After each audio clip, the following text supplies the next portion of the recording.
Hi, everyone. My name is Alex Spangler, and I am a vocational rehabilitation counselor for Paralyzed Veterans of America. Today, I'm going to be talking with you about organizing your job search. The first tip that I want to share with you is that it's very important that you create a separate professional email address. And the reason that you want to do this is to separate your personal and your professional life.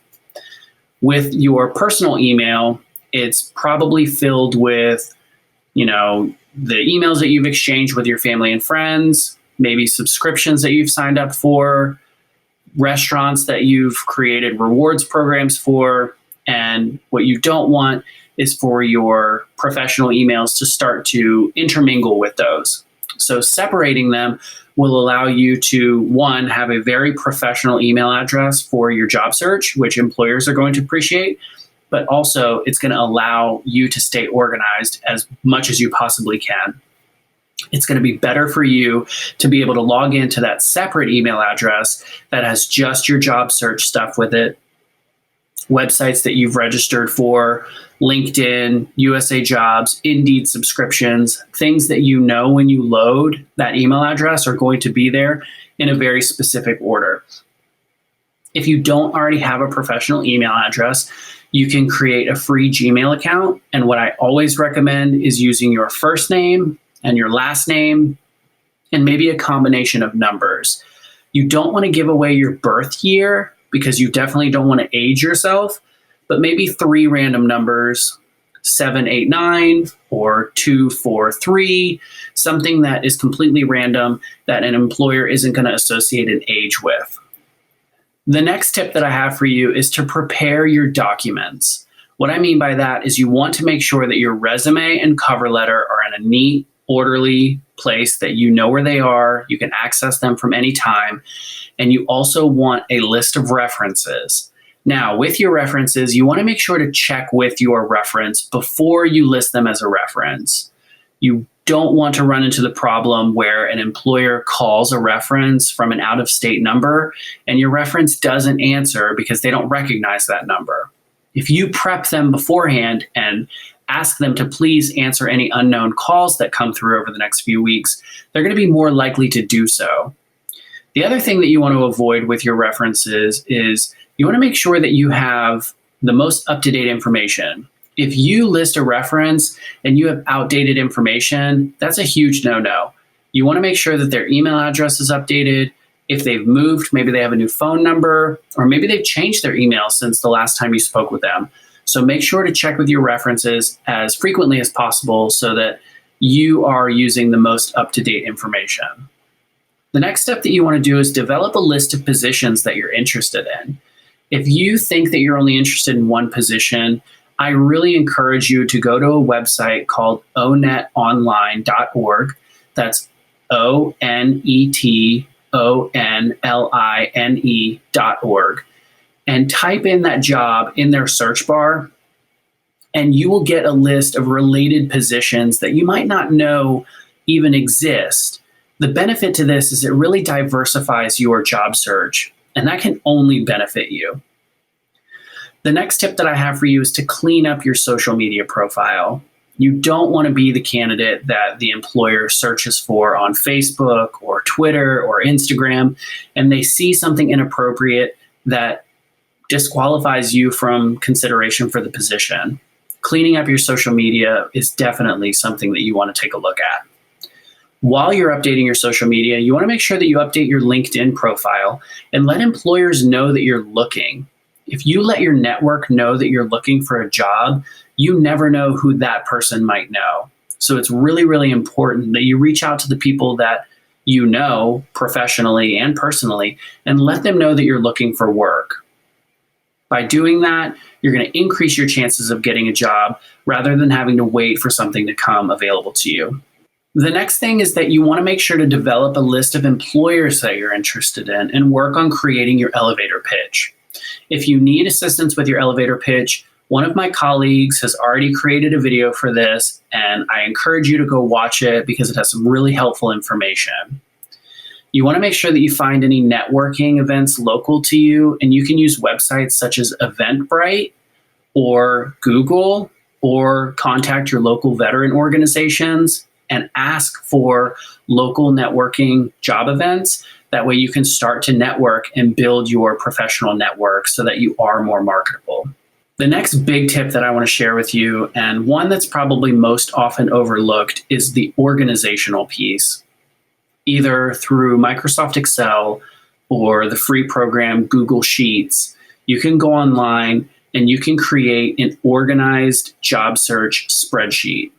You can do this with pen and paper, but I recommend using some sort of digital platform so that it syncs between your devices and you can access it from anywhere. This is not a document that you want to lose.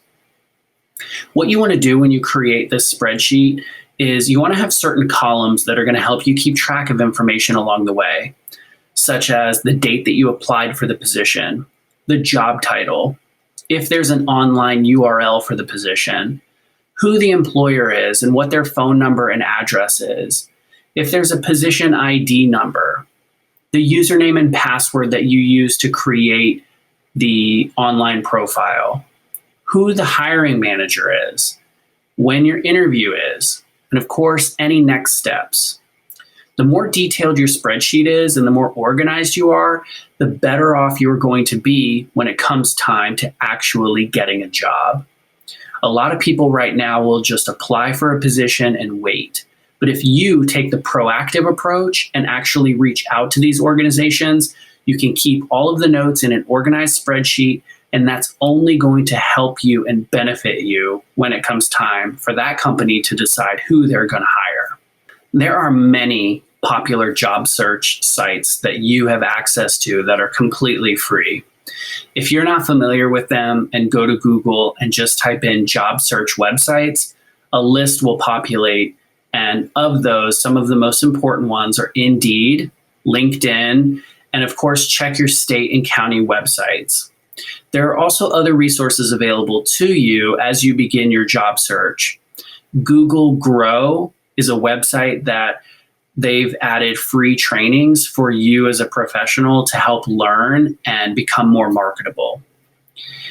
The other thing that you want to make sure to do is check with your state local workforce agency, your one-stop center. And these centers oftentimes have job postings that are advertised specifically at their center that may not be available in other parts of the area. And those positions are ones that there's going to be a lot less competition for that you could have a greater chance of getting.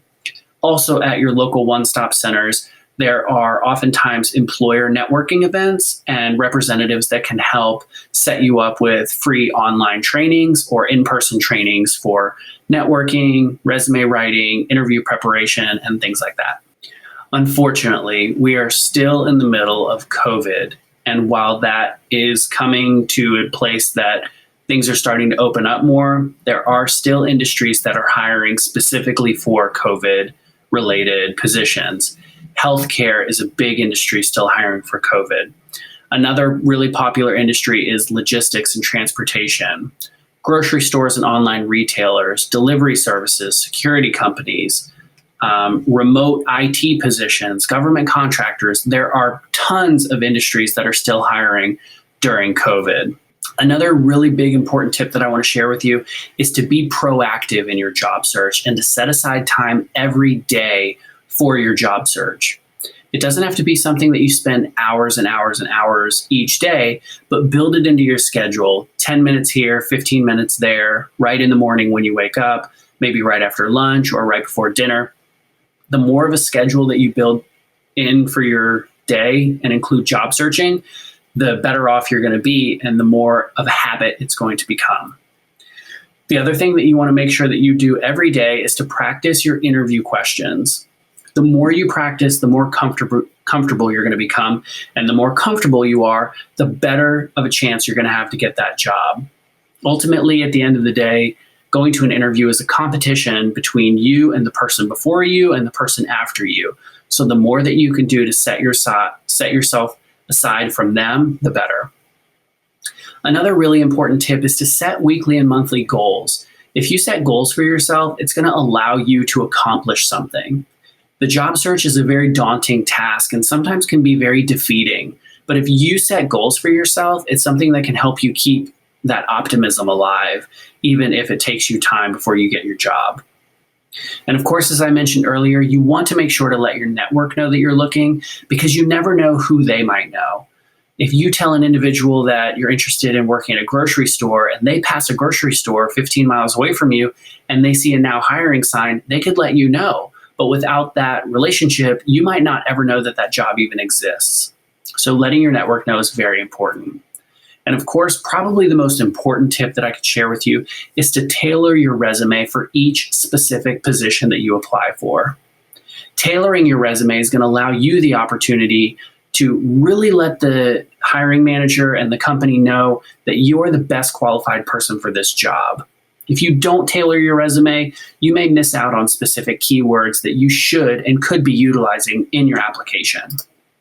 And of course, take it slow. This is not something that you want to rush through. This is something that's going to take time. So just go slow through the process and let that, just build it into your schedule. Just let it become something that you do each and every day, and don't burn out. If you spend 8 hours a day doing this, from a realistic standpoint, you're not going to be able to keep that up for very long. So if you take it slow, it's going to be something that becomes much more manageable. Another tip is that the quicker you can apply, the better. If you set up job alerts, you're going to be one of the first in line for the position, rather than being maybe the 10th or 15th. The sooner that you can get your resume or your application in front of the hiring manager, the better. Another tip that a lot of people don't do right now is what's called informational interviewing.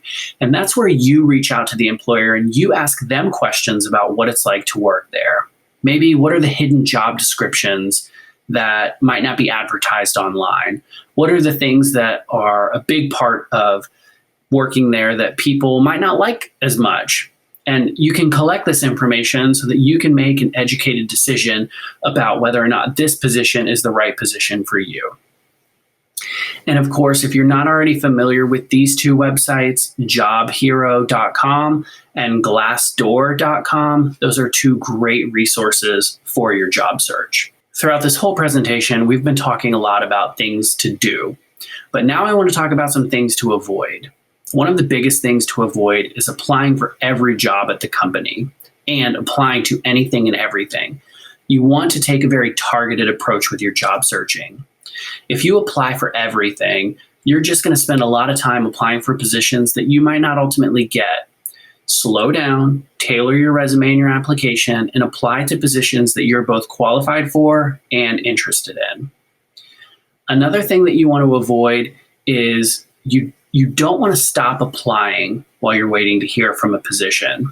Usually, if a company offers you a job, the natural tendency is to stop the job search and stop the interview preparation and to stop reaching out and networking. Until you're actually working somewhere, you don't want to stop doing these things. These are some of the most important things that if for whatever reason the job falls through, you've now missed out on a lot of time. So you want to make sure that you continue to apply, that you continue to interview, and that you continue to practice. The other thing that you want to avoid is not tailoring your resume. A very specific and curated resume for the position that you're interested in means so much more than just a generic resume. And of course, don't do this all on your own. There are individuals here at PVA, there are your family and friends, there's local networking centers, local one-stop centers, all of these different resources available to you and individuals that can help you through this really challenging time. So please use the resources that you have available to you as much as you possibly can. And that concludes my presentation today on organizing your job search. I hope that you have found this information helpful. And if, of course, you have any questions, like I mentioned, please feel free to email me at alexs@pva.org. That's ALEXS@pva.org. It's been a pleasure, and I hope to see you soon. Bye.